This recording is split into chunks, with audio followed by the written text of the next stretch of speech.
الحمد لله رب العالمين والصلاة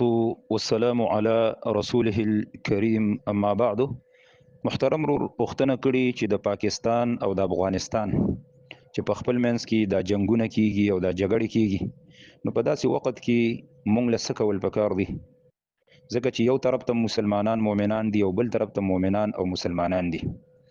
نو د ټولو نه اولنۍ خبره خدا ده چې په اسلام کې قوم پرستی نشته دي، بلکې د قوم پرستی ډیره سخته منع راغلې ده په اسلام کې. په اسلام کې عصبیت وغیره چې کوم دی هغه نشته دي،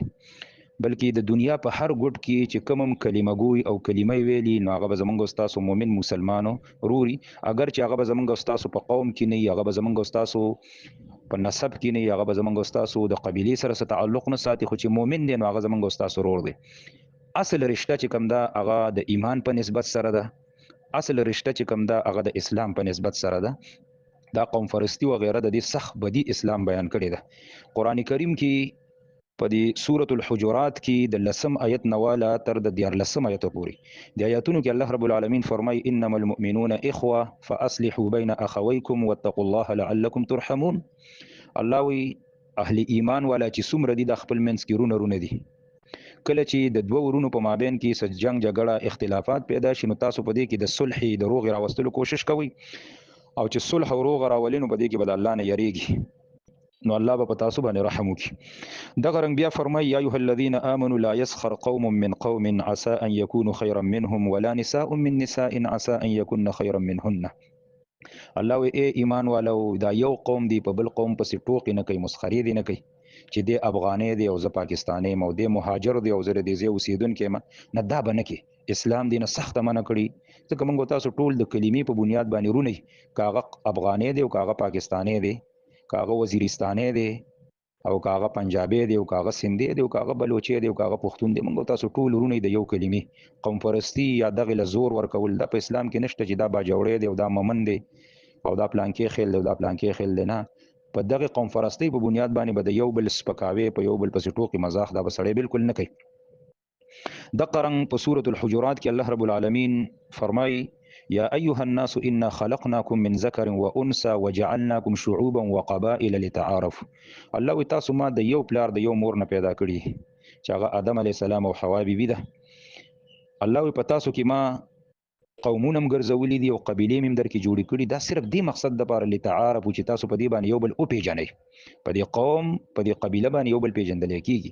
باقي ان اکرمکم عند الله اتقاکم، د الله په نیز باندې عزت د چا دی؟ د هغه چا دی چې په دې کې تقوا راشي. که هغه د هر قوم سره څه تعلق ساتي، که هغه افغاني دی او که پاکستاني دی، که هغه پنجابي دی، سندي دی، بلوچي دی، که هغه ممن دی، که باجوړی دی، که هر څه دی، خو چې په چا کې تقوا د ایمان مضبوط دی، دقه اصل کې د الله په نیز باندې عزتمن انسان دی. په حدیث کې راغلی دی، ابو داود حدیث ته 5121 نمبر حدیث دی. نبی صلی الله علیه وسلم فرمای لیس منا من دعا الی عصبیه، هغه څوک زمونږ د ډلې نه دی چې څوک عصبیت طرف ته بلنه ورکوي.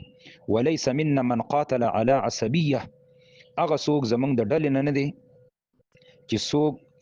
د عصبیت په بنیاد باندې جګړې کوي. او ولیس منا من مات علی عصبیه، او هغه څوک زمونږ د ډلې نه دی چې د عصبیت قوم فرستی په بنا باندې د مړ شو، د مرګ راشي. او د قرن صحیح بخاری کې حدیث ته 2444 نمبر، نبی صلی الله علیه وسلم فرمای المسلم اخو المسلم لا یظلمه ولا یسلمه. مسلمان د مسلمان رور دی، نه ور باندې په خپل ظلم کوي، نه به د بل ظلم او زیاتی ته پریدي، دی به د رورولۍ کردار په خپل منځ کې چې کوم دی هغه ادا کوي. او بیا د الله نبی فرمای ومن کان فی حاجت اخیه کان الله فی حاجته، څوک چې د مؤمن مسلمان رور په حاجت کې راپاسي او دغه سره مرسته او منډه وخی، الله به د حاجت وکي پوره کی. ومن فرج عن مسلم كربة فرج الله عنه كربة من كربات يوم القيامه، چا چې د مسلمان نه غم څه تکلیف څه پریشانی لري کړه، الله به د قیامت پورې د غم او پریشانی لري کی. ومن ستر مسلما ستره الله يوم القيامه، چا چې په مسلمان باندې پرده واچوله، الله رب العالمین به د قیامت پورې په د باندې پرده راواچي. او بل حدیث کې راځي لا فضل لعربی علی اعجمی، په اسلام کې عربی له په عجمی باندې څه فضیلت نشته او نه عجمی له په عربی باندې څه فضیلت شته، نه په تور باندې سپین او نه په سور باندې سپین ته او نه په تور باندې سپین ته، الا بالتقوا، که فضیلت ته نو دا په تقوا سره دی. نو افغانان هغه مؤمنان دي، مسلمانان دي، کدي پاکستان کې موږ سره اوسېږي او که په خپل وطن کې اوسېږي او که پاکستانیان دي دا الحمدلله مؤمنان مسلمانان ورونه دي او د دوه ورونو په مابین کې داسې جنگ جګړې راځي نو زمونږ او تاسو کردار به په دې کې صحیح موږ او تاسو به د الله رب العالمین نه د صلح دعاګانې غواړو چې یا الله د خپل منځ کې دوه ورونه دي یا الله ته د دوی خپل منځ کې جوړښت راولي صلح راولي الله چې کفار په موږ باندې خوشحالي مناو نه کړي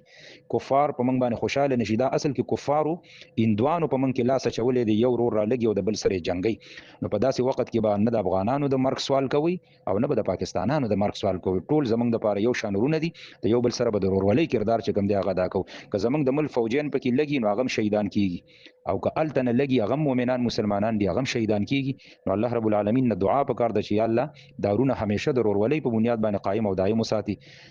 او کوم چې دشمنان دي او څوک د افغانستان او د پاکستان ورانه غواړي او په دې کې لاس وخی الله تعالی تباہ او هلاک او برباد کی او یا الله که د پاکستان ځمکه ده او که د افغانستان ځمکه ده دې د هر قسم دشمن نه سلامت او په خپل امن او حفاظت کې وساتي والله اعلم هذا وبالله التوفيق